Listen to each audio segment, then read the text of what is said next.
All right, welcome everybody. It's MLB Now, home edition. Brian Kenny here, and pleased to be joined by the new Yankees minor league hitting coach, Rachel Balkovec. Rachel, welcome to the show. Thank you. Thanks for having me on. And congratulations on the assignment. It's quite a breakthrough, for women to get into major league coaching now, and you're in uniform. Let's start off with what is happening now. Obviously, strange times. What are you able to do, or what are you able to do with the Yankees now? I think it's just focused on really keeping communication with the players and making sure they're supported. Not so much from we have to get better and push, and kind of, how we normally might be, but also just supporting them emotionally and like, how are they doing with their families? And some of them aren't able to see their families. They're in the US, some of their families are abroad. And so just supporting them in any way that we can, whether that be through exchanging video and, still working on their swing or whatever it might be. But also just supporting them and making sure they're okay as people. So kind of being there for them. Yeah, the Yankees have a reputation for having this large baseball ops department now. What have you learned in the time that you've been able to work for the Yankees? Man, what a phenomenal time to be a part of that organization. I mean, like they're so progressive, and I might be the most obvious example of that just from the visible look at it. But also just in the hires they're making in player development and the way the player development environment is structured, to where there's a lot of like specificity going on, and there's specific coaches for certain positions, and hiring in different areas than I've seen before. I mean, no secret, Sam Green from Driveline was hired last year, and even my boss Dylan coming over from the Astros is a bit of a non-traditional hire. And so I might be a non-traditional hire that's very obvious, but there's also a lot of other really progressive things going on in the organization, and I'm learning a ton simply from that fact alone. Rachel, for a baseball fan that is wondering, wait a second, they've been hitting for a century now. What is there to learn now? Like, give a fan an idea of what is being done now in this new age with all these new coaches. So I think, we're in a really fascinating time where there's kind of this window of the technology bubble. I mean, we can't even credit baseball or sports or anything. This is the world, right? This is internet. And then you're seeing all of these tech companies pop up, and maybe some technology that's been applied to other areas is now being applied to sports. And so we're seeing these things pop up in the last 5 to 10 years, really closer to the 5-year mark. So it's really new. And so even the players that are actually playing professional baseball may have not had experience with this technology. So it's kind of opening up doors for other coaches in other realms like college, or even myself with a kinesiology background and going and working at Driveline and doing kind of a more research-based background. It's opening up doors for opportunities for different types of coaches rather than just somebody who has played for a very long time and then gets out and coaches, although there's obviously a lot of value to that as well. So I think we're trying to find basically that mix of like, there's all this technology coming in, not just to sports, but just into many industries, and who can best take that technology and turn it into information that's useful for development. That's really what you're seeing. I think it's not necessarily that I don't want to take the credit for baseball, but it's not just baseball. It's the whole world adapting to this technology age. And what is the reaction to you as a female coach in this formerly all-male world?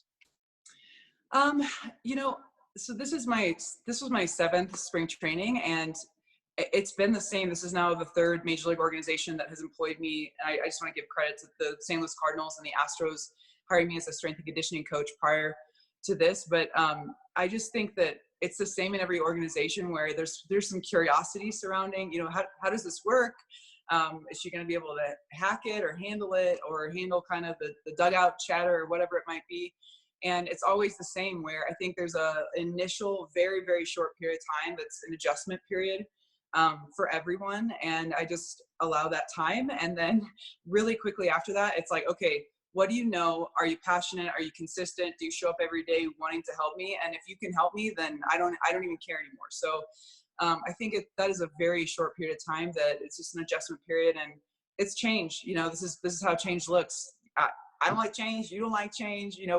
We all have our adjustments that we have to make in our lives. And sometimes it's a little difficult just because I literally am the change. So maybe that awkward adjustment period of getting over it is directed at me. But I think relatively speaking, I've had hugely net positive experiences in my past 6 years of professional baseball. And it's been really positive with the Yankees, and I expect that to continue.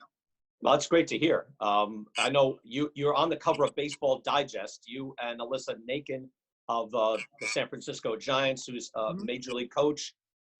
What was that like to know that that was happening and to see that? I mean, again, I go back to like, that's great for, Alyssa and I. It's fun, but it just causes a lot of reflection on where we are as a society. And, I just feel like I owe so many thanks to people like Gene Afterman and Raquel Ferreira and Kim Ng, who have been in the game for I mean, literally since I was born, they've been in the game for decades. And I think that's another example of we're seeing society change and become more accepting. And people like Alyssa and myself and Rachel Folden and Veronica Alvarez and Tina from the Cardinals, we are benefiting from decades of work and work behind the scenes with no thanks. And that's now popping up and everyone's seeing that. And so it's this visible representation of a lot of the things that have been going on for a really long time. And so I just feel really grateful for the women who have come before me doing things and that are, by the way, still, and like Gene Afterman's in the Yankees organization. It's such an amazing opportunity for me. But also just for the organizations and sports, and specifically baseball, and more specifically the Yankees, for, this isn't necessarily my doing. This is, Dylan Lawson and Kevin Reese and Cashman being willing to hire me in a role like this. So I just feel an overwhelming sense of gratitude, and there's more to come. So it's incredible. I know Alyssa Nakin, again, she was you're on the cover there, first time in 79 years that women in baseball uniform have been on the cover of Baseball Digest. So it feels like, I know for your generation it's probably more normal. I know we've had Justine Siegel on our show and how difficult it was for her to break through. So it seems like normal. Oh, sure, and you get through that time, but I know it couldn't have been easy for you to break in either, right? How easy or difficult was that to actually come through and say, no, I'm ready to do this job? Yeah, again, it's amazing to reflect personally on how massive of steps we've taken. And she was throwing batting practice and she was in instructional league for the A's, I believe 2016. I could be wrong on that date, but that was a couple of years ago. And so we are seeing massive steps in a really short amount of time. When I was hired full-time by the St. Louis Cardinals in 2014 as a strength and conditioning coordinator, that was just 6 years ago. And I had faced really blatant discrimination from several clubs, and it's nothing against them. And by the way, like I have nothing but respect for those organizations. It's just changed, right? And so we're seeing kind of, I think, this bubble burst, and we're seeing it at other sports, hiring women coaches, and it wasn't easy. But again, relatively speaking, when you talk about even like the Negro Leagues and how long that existed before Jackie Robinson finally broke the color barrier and Branch Rickey was able to help him into that role. I mean, that took a really long time. So relatively speaking, my journey was short as a result of other people doing the work before me. However, it was difficult. It was really difficult to get in, and I did face some blatant gender discrimination. But that's just, again, I go back to the theme of this conversation is kind of like, that's change. We're all going through adjustment to some kind of change in our life, and that's how it goes. It's not always clean. It's messy sometimes, and it's up and down. And I happily took, not happily all the time, but most of the time happily took that on and just understood that I might have to work a little harder, do a few more internships than the normal person, be more aware of how I was presenting myself, and making some personal sacrifices. And I wouldn't trade it. I wouldn't trade it. And to be able to hopefully open up doors for women behind me, just like the doors have been opened for me, is the greatest honor and privilege. So it was difficult, but that's how it goes. And I'm happy for my journey. Well, again, now, right, you break through and you'll make it easier for those after you. And hopefully, we'll all go through like that change in thinking. So this is just much more normalized. And speaking of which, hopefully we'll get back to baseball. That'll be normalized. And we wish you the best of luck. Rachel, again, congratulations and best of luck with the Yankees.